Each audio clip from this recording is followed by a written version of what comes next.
नमस्कार दोस्तों, daily news analysis में आपका स्वागत है। आज है 28 जनवरी। आज की इम्पोर्टेंट न्यूज़ के बारे में बात करते हैं।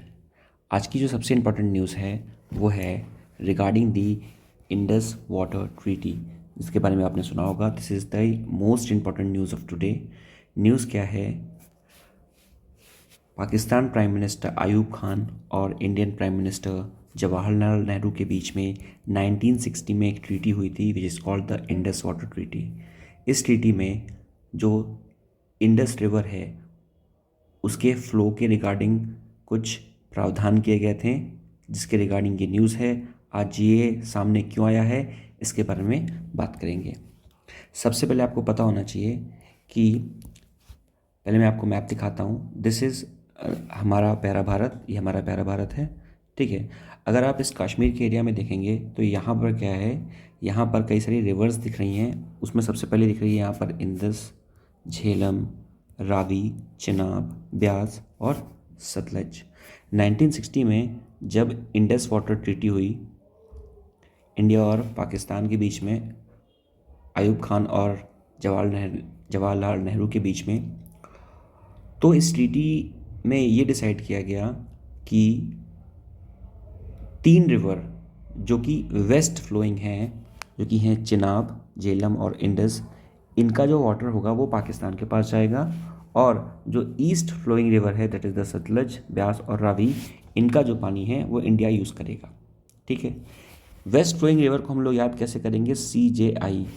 CJI आपने सुना होगा, चीफ जस्टिस ऑफ इंडिया, ठीक है।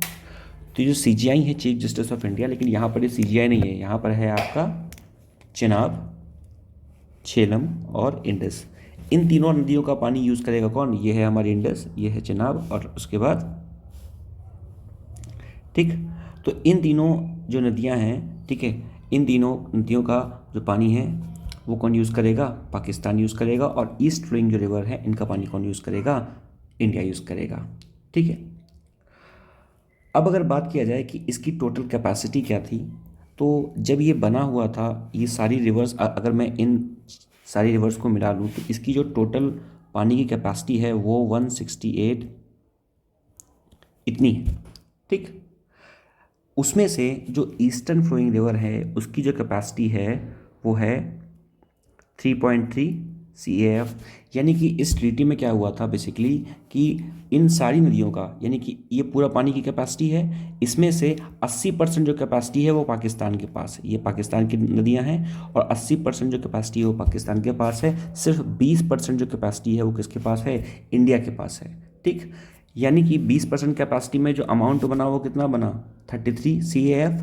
बट इस 33 CAF में सिर्फ 3.1% जो है वो इंडिया यूज़ कर रहा है करेंट टाइम पे, और बाकी का परसेंट जो 6 से 7% बचा है वो यूज़ नहीं कर रहा है, ठीक है। तो अभी बात क्या चल रही है कि हम जो 6 से 7% का बचा हुआ जो पानी है उसको भी यूज़ करेंगे, और यही चिंता का विषय बना हुआ है किसके लिए? ये चिंता का विषय बना हुआ है पाकिस्तान के लिए, ठीक है। वर्ल्ड बैंक के सामने ये डिसाइड किया गया था कि अगर इस ट्रीटी के रिगार्डिंग कोई भी डिस्प्यूट होता है, देखिए ये ट्रीटी मानी जाती है कि दुनिया की सबसे स्टेबल ट्रीटी है, क्योंकि इंडिया और पाकिस्तान के बीच इतनी सारे विवाद हुए, लड़ाइयाँ हुई, पुलवामा अटैक हुआ, ठीक है, और उसके बाद उर्जी डैम विवाद हुआ, इतने सारे विवाद हुए, कारगिल वॉर हुई, लेकिन उसके बाद भी ये जो ट्रीटी थी वो हमेशा स्टेबल रही, ठीक है। पर आज ऐसी प्रॉब्लम क्यों बन रही है? देखिए इंडिया ने क्या किया है बेसिकली, इंडिया कई सारे डैम्स बना रहा है अपने अपनी ट्रिब्यूटरी में, यानी कि जो अपनी साइड से, अभी मैंने जैसे बताया कि जब पाकिस्तान है, ठीक है, तो पाकिस्तान के साइड में 3 रिवर हैं, CJI that is the Chenab, Jhelum और इंडस। ट्रीटी के अकॉर्डिंग इंडिया चाहे तो इन रिवर्स का जो पानी है उसका थोड़ा बहुत यूज़ कर सकता है, थोड़े बहुत डैम बना सकता है। देखिए डैम भी 2 तरह के होते हैं, अगर डैम की बात की जाए 2 तरह के होते हैं। पहला डैम होता है ग्रेविटी डैम, ठीक है, और दूसरा है हाइड्रो पावर डैम, ऐसे आप समझ सकते हैं। ग्रेविटी डैम का मतलब क्या होता है कि आपने बहुत सारा पानी एक साथ इकट्ठा कर लिया है और उसको आप रिलीज़ करो, that is called the gravity dam. Gravity dam खतरनाक भी हो सकता है, क्यों? क्योंकि अगर आपने बहुत सारा पानी एक साथ इकट्ठा करके छोड़ा तो हो सकता है कि नीचे के इलाकों में क्या हो जाए, बाढ़ आ जाए। आपको पता होना चाहिए कि इंडिया का ये जो पार्ट है, ठीक है, ये अपर बेसिन में आता है, ठीक है, ये क्या है आपका अपर बेसिन, और पाकिस्तान जो है वो लोअर बेसिन पे है, ठीक है। तो पानी का फ्लो ऐसा होना ही है, तो कहीं ना कहीं ये इंडिया के लिए क्या है, फ़ायदेमंद है। तो ट्रीटी के अकॉर्डिंग क्या है कि CJI यानी कि इन रिवरों में अगर इंडिया चाहे तो ग्रेविटी डैम ना बनाए, लेकिन नॉर्मल डैम बना सकता है, ग्रेविटी डैम बनाना चाहे तो बना सकता है, पर छोटा, बहुत ज़्यादा नहीं। और इसका विजिलेंस कौन करेगा, ये सारी चीज़ों को देखेगा कौन, वर्ल्ड बैंक, ठीक, वर्ल्ड बैंक। और इंडिया जो अपनी साइड की रिवर है, बाकी की बची हुई, ठीक है, ब्याज, सतलज, तो उनका भी तो वो यूज़ कर ही सकता है। अपार्ट फ्रॉम दैट इनका भी यूज़ कर सकता है, लिमिटेड यूज़ कर सकता है। तो अभी तक क्या था, अभी तक इंडिया अपनी सिर्फ 3.1% यूज़ कर रहा था अपनी फुल कैपेसिटी का, जबकि फुल कैपेसिटी है कितनी, 3.3। तो अब ये बाकी कैपेसिटी भी यूज़ करेगा इंडिया। उसके अलावा इंडिया ने जो डैम्स बनाए हैं, अगर मैं उनकी बात करूँ, तो इंडिया ने जैसे ये बनाया है शाहपुर कंडी डैम, आपने इसके बारे में सुना होगा। दूसरा आपने सुना होगा क्या, सतलज ब्यास डैम, ठीक। उसके बाद तीसरा जो विवाद हुआ था वो किसके लिए हुआ था, उर्स डैम, कश्मीर में बना हुआ था। तो ये सारे क्या हैं, ये सारे विवाद हैं। आपको पता है कि जैसे जब भी कहीं कोई डैम बनता है तो उससे कई सारे फ़ायदे भी होते हैं, वहाँ की इकोनॉमी भी बढ़ती है, ठीक है। तो उसके रिगार्डिंग भी ये चीज़ आपको समझनी पड़ेगी। अब हम बात करते हैं थोड़ा सा कि एडवांटेज क्या है। देखिए, जैसे मैंने बताया कि इंडस रिवर सिस्टम में क्या है, मैंने बताया कि इंडस रिवर सिस्टम में ये सारी नदियों के नाम बताए मैंने, कि जो सीजीआई है वो किसके पास है, पाकिस्तान के पास है। बाकी रावी, ब्यास और सतलज जी किसके पास है, इंडिया के पास है, ठीक।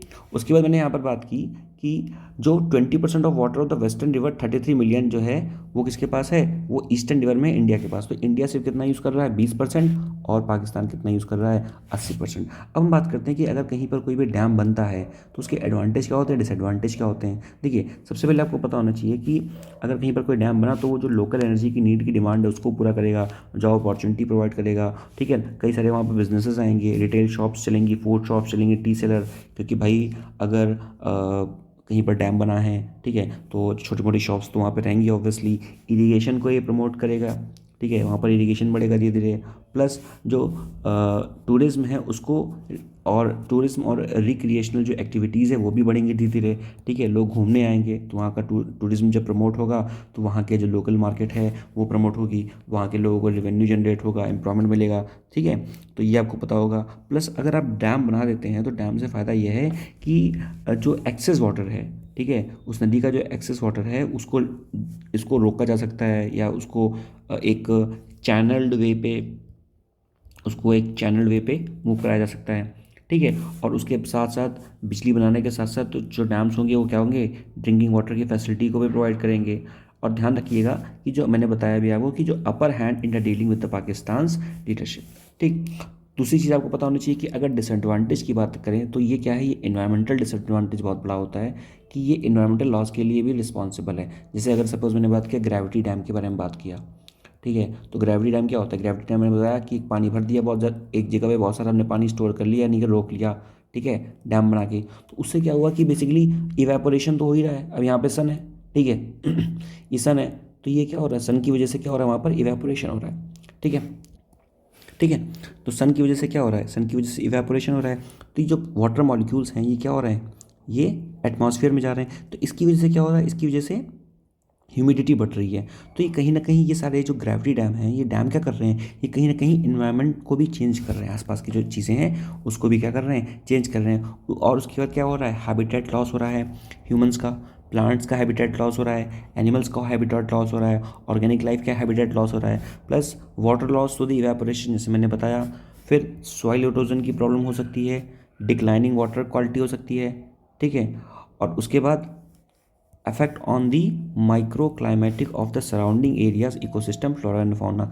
जो माइक्रो क्लाइमेटिक कंडीशंस हैं, माइक्रो क्लाइमेटिक कंडीशंस क्या होती हैं, यही जो मैंने बताई कि जब पानी इवेपोरेट होगा तो आसपास का जो एटमॉस्फेयर होगा उसको भी ख़राब करेगा। तो ये क्या है, ये जो माइक्रो क्लाइमेटिक एक्टिविटीज़ हैं इनको भी क्या करेगा, वो अफेक्ट करेगा, ठीक है। और प्लस अगर डैम का पानी एक साथ रिलीज़ कर दिया गया तो उसके बाद क्या होगा कि फ्लड की भी प्रॉब्लम हो सकती है, ठीक है। तो ये चीज़ें, इतनी सारी चीज़ें आपको पता रहनी चाहिए regarding the Indus water treaty, ठीक है। तो लास्ट में अगर मैं इसको वाइंड अप करना चाहूँ तो मैं सिर्फ इतना कहूँगा कि जो बेसिकली जो इंडस वाटर ट्रीटी है, ठीक है, तो इंडस वाटर ट्रीटी में आपको ये पता होना चाहिए कि इंडस वाटर जो ट्रीटी थी वो 1960 में साइन की गई थी, ठीक है।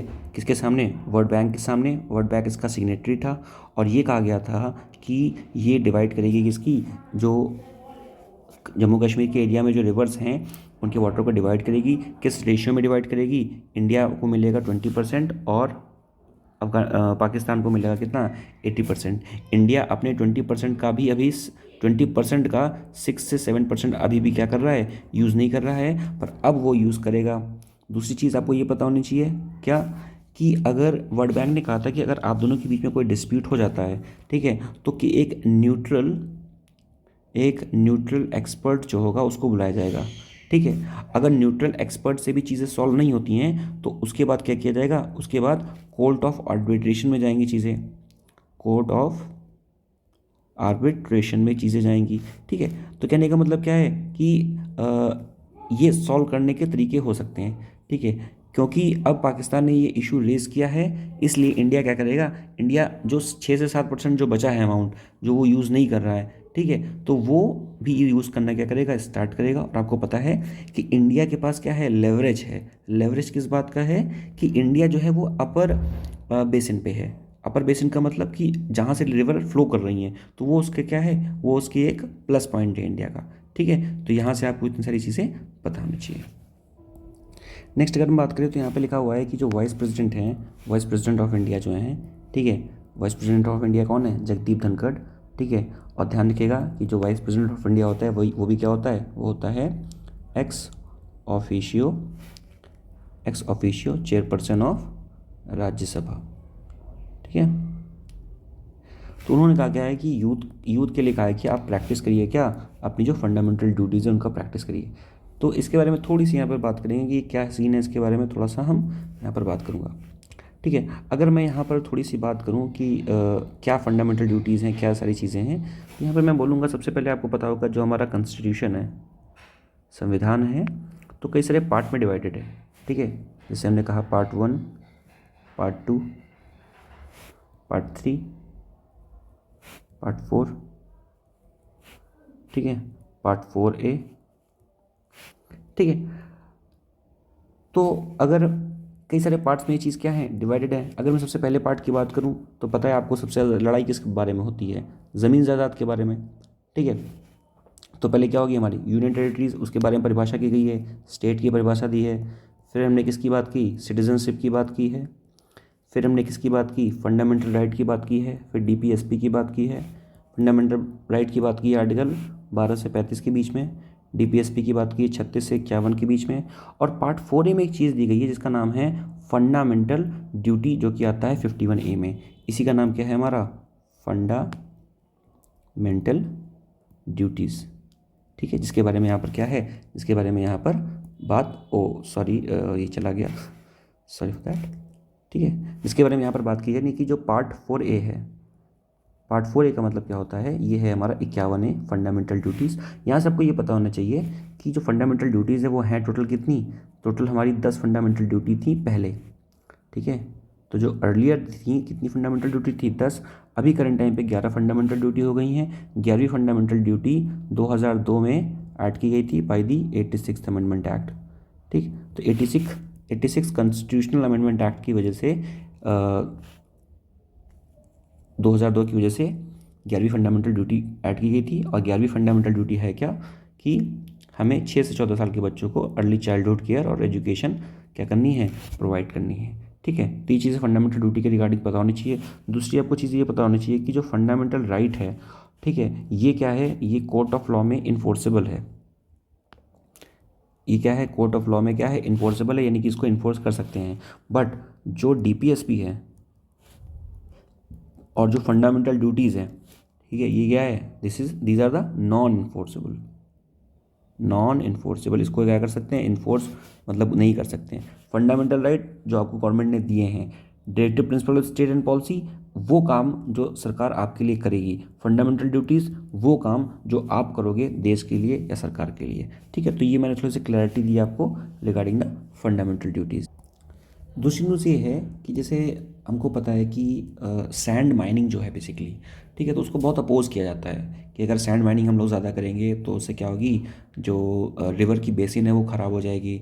ठीक है, और उसका फ्लो ख़राब हो जाएगा। तो सैंड माइनिंग को अच्छा नहीं माना जाता और गवर्नमेंट ने कई सारे इसके ऊपर सैंक्शंस लगा के रखे हैं। बट अगर सैंड माइनिंग नहीं करेंगे और हमें सैंड चाहिए तो कहाँ से मिलेगी, तो उसके लिए क्या किया गया है, उसके लिए एक नया इनिशिएटिव लाया गया which is very good, M sand. M sand का मतलब क्या होता है, मैन्युफैक्चरिंग सैंड।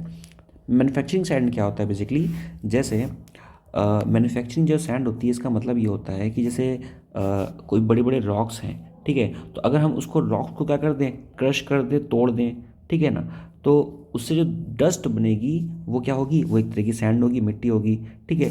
या फिर जो overburden of the coal mines हैं, इनसे भी क्या बन सकते हैं, इनसे भी हम एक मैन्युफैक्चर सैंड बना सकते हैं, ऐसी सैंड जिसका इस्तेमाल हम लोग बाकी जगह कर सकते हैं। तो ये एक अच्छा इनिशिएटिव है।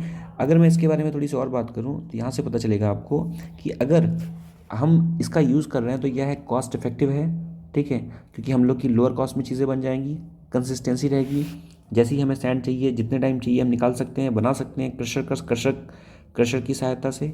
इन्वायरमेंट के बेनिफिट रहेंगे। मैंने कहा कि जब भी आप क्या करते हो, रिवर के किनारे से आप क्या करते हो, खनन करते हो, माइनिंग करते हो, और आप मिट्टी निकालते हो, रेत निकालते हो, उससे क्या होता है कि जो बेड होती है, ठीक है, जो रिवर बेड होती है, रिवर बेड मतलब क्या होता है, रिवर की जो धरातल की ज़मीन है, तो रिवर बेड की होती है वो क्या होती है, गहरी हो जाती है, तो उसके वजह से कई सारी प्रॉब्लम्स हो सकती हैं, ठीक है। तो ये एनवायरमेंटल बेनिफिट है। और उसके बाद क्या है, ये वर्केबिलिटी है। तो ओवरऑल क्या है कि ओवरऑल पूरी तरह से क्या है, ये अच्छा है। नेक्स्ट न्यूज़ है हमारी, इंडियन जो एयरफोर्स है उन्होंने क्या किया है, डिफेंस एक्सरसाइज किया हुआ है, किसके साथ, जापान के साथ, and the name of exercise is the Veer guardian. तो ये आपको पता होना चाहिए कि हमारा जो भारत है वो कई सारे देशों के साथ क्या करता है, एक्सरसाइज करता है ताकि अपनी मिलिट्री को प्रिपेयर कर सके फॉर द वॉर। तो उसमें से जो जापान के साथ हमने अभी एक्सरसाइज की है, it is the Veer guardian exercise, ठीक है। और इसकी कुछ नीचे ग्लिम्स भी हैं, ये आप देख सकते हैं यहाँ पर, ठीक है, वीर गार्जियन की एक्सरसाइज। अब हम बात करते हैं कि जो हमारा भारत देश है वो बाकी और कौन कौन सी कंट्रीज़ के साथ कौन कौन सी एक्सरसाइज करता है, इंपॉर्टेंट, ठीक है। तो हमें पता होना चाहिए, सबसे पहले बांग्लादेश के साथ हम संप्रीति करते हैं, श्रीलंका के साथ मित्र शक्ति करते हैं, ठीक है, मैत्री करते हैं हम थाईलैंड के साथ, यूएस के साथ हम लोग क्या कहते हैं, वज्र प्रहार, और उसके अलावा हम यहाँ पर युद्ध, ये नीचे लिखा हुआ है, ओके, युद्ध अभ्यास भी करते हैं यूएस के साथ वज्र प्रहार के साथ साथ। मंगोलिया के साथ हम लोग करते हैं नोमैडिक एलिफेंट, और इंडोनेशिया के साथ करते हैं गरुण शक्ति, फ्रांस के साथ करते हैं शक्ति। देखिए फ्रांस के साथ हम लोग और भी कई सारी एक्सरसाइज करते हैं, ठीक है, एक है जैसे शक्ति, ठीक है, शक्ति एंड वरुण, ठीक है ना, और ला पर ओ यूज़, ठीक है। तो ये जो एक्सरसाइज है वो किसके साथ हम लोग करते हैं, फ्रांस के साथ, जापान के साथ धर्म गार्जियन, नेपाल के साथ सूर्य किरण, और चाइना के साथ हैंड इन हैंड, चाइना से हम दूरी रहते हैं इसलिए इसको हाथ मिलाते हैं, हैंड इन हैंड। सिंगापुर के साथ सिम्बैक्स, एंड फ्रांस के साथ शक्ति एक्सरसाइज, थाईलैंड के साथ कॉर्पैट। उसके अलावा और कुछ थोड़ी सी बात की जाए यहाँ पर, ठीक है, मालाबार में 3 आएंगे, ये आपको पता होना चाहिए। उसके बाद यहाँ पर कुछ इम्पॉर्टेंट जो लेटेस्ट हैं उसके बारे में बात करेंगे। सबसे पहले हम ओमान की बात करेंगे, ठीक है। तो ओमान में हमने बात करेंगे कि अल नगा है, ये एक्सरसाइज की जाती है, ठीक है। और सिंगापुर के में बोल्ड, कुरुक्षेत्र, मतलब मालदीव में इकोवीरन, इंडोनेशिया में गरुण शक्ति, चाइना हैंड इन हैंड मैंने बता दिया। रशिया के साथ हम लोग इंदिरा एक्सरसाइज करते हैं, ये आपको याद होना चाहिए। किर्गिस्तान के साथ हम लोग कौन सी करते हैं, खंजर एक्सरसाइज करते हैं। नेक्स्ट इज सेशल्स के साथ लैमिते, थाईलैंड के साथ मैत्री, श्रीलंका के साथ मैत्री सेकंड, ठीक है, मंगोलिया के साथ नोमैडिक एलिफेंट, ये बात कर चुका हूँ, बांग्लादेश के साथ संप्रीति, ये भी बात हो चुकी है, ठीक है, और यूएस के साथ युद्ध अभ्यास, सूर्य किरण इसके साथ। तो ये कुछ बात हो गई रिगार्डिंग दी एक्सरसाइज।